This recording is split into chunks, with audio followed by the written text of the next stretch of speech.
Está no ar a Antena Aberta. Hoje falamos sobre as alternativas ao regime de convergência de pensões chumbado pelo Tribunal Constitucional. Qual é o melhor plano B? Insistir no corte de pensões, como o Primeiro-Ministro falou, subir o IVA, como parece que o CDS-PP prefere, ou simplesmente deixar aumentar o déficit, uma sugestão de José Sócrates deixada aqui ontem no telejornal, para além de outras soluções que eventualmente possa ter para partilhar connosco na Antena Aberta. 21 794 6161, 21 794 6162. Espero que esteja a ligar para eu não ficar aqui à sua espera, mas não, tenho indicação. A Isabel Magalhães diz-me que já temos alguns telefonemas em linha. antena.aberta@rtp.pt, pode escrever, pode entrar ainda via Skype, RTP Antena Aberta, @rtp.pt. Muito bem, e tenho o Joaquim Silva, que tem 41 anos, está desempregado e nos fala de Esposende. Bom dia, Joaquim. Bom dia, Alberta. Bom dia, Sr. Telespectador. É o seguinte, nós não temos muitas alternativas se não aumentar impostos, mas a alternativa melhor que nós temos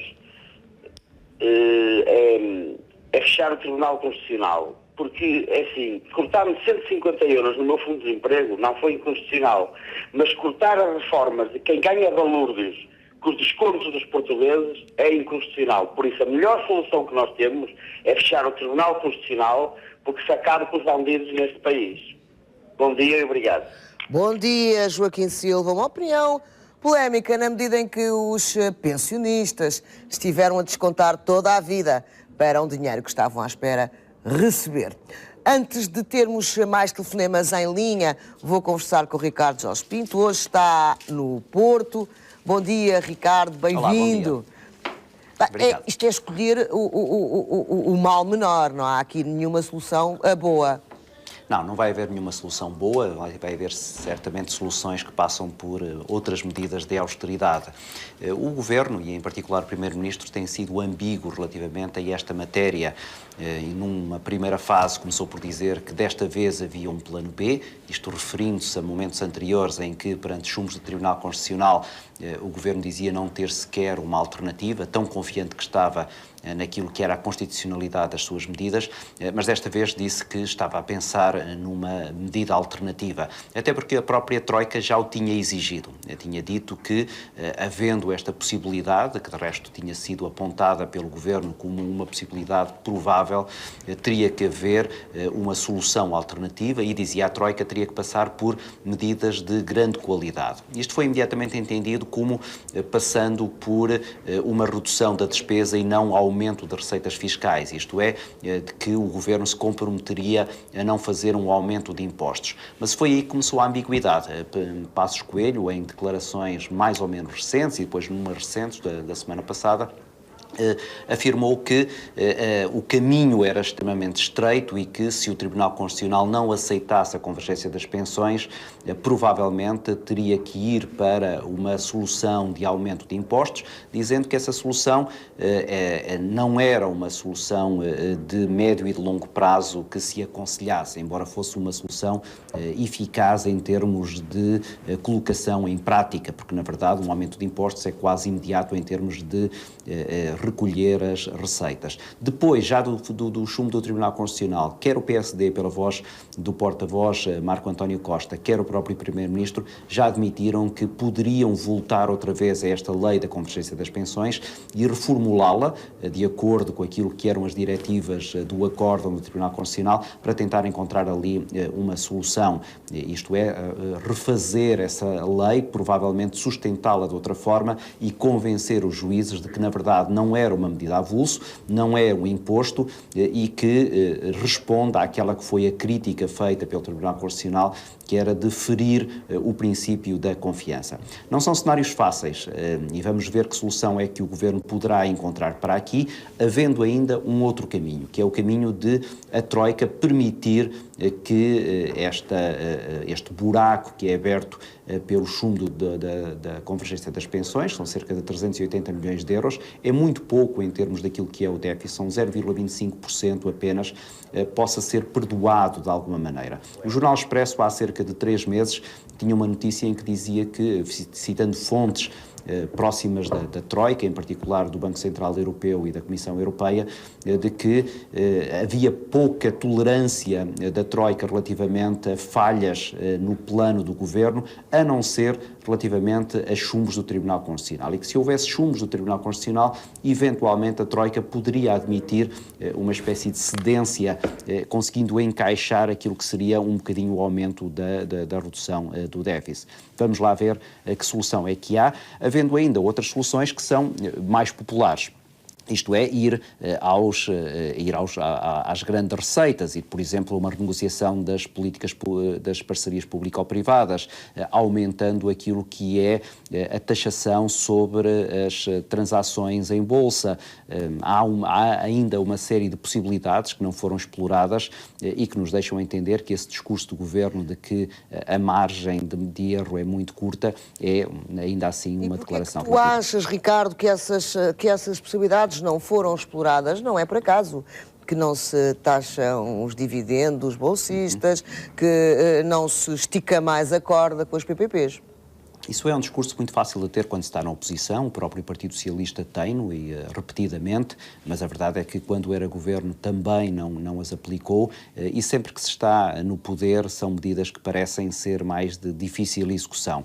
Para nós que estamos de fora, para nós que somos contribuintes, para aqueles que são no fundo as principais vítimas de todas estas medidas de austeridade, são exatamente essas medidas que nós não compreendemos porque é que não são aplicadas. Agora, a verdade é que essas medidas tocam em setores que são poderosíssimos lobbies e que, quer ao nível interno, quer ao nível externo, junto da própria Troika, têm uma enorme capacidade de influência. E a verdade é que há inúmeros países que já se propuseram aplicar medidas desse género e encontram sempre as mesmas dificuldades. E isso tem a ver com o controlo que o poder financeiro neste momento tem sobre as democracias, sendo que as democracias, pela sua vulnerabilidade, acabam por ser sempre lugares onde mais facilmente esses poderes económicos extremamente poderosos acabam por impor as suas regras. Diminuindo as próprias democracias. Ricardo, aqui em jeito de conclusão, que estamos a chegar ao final do programa, temos aproximadamente 4 minutos, com mais ou com menos revolta, mais simpática e delicadamente como este telespectador, ou mais politizadamente como o outro que tivemos anteriormente. A verdade é que há pouca compreensão para a forma como o governo está a atuar. É verdade, isso é compreensível. As medidas de austeridade nunca são populares.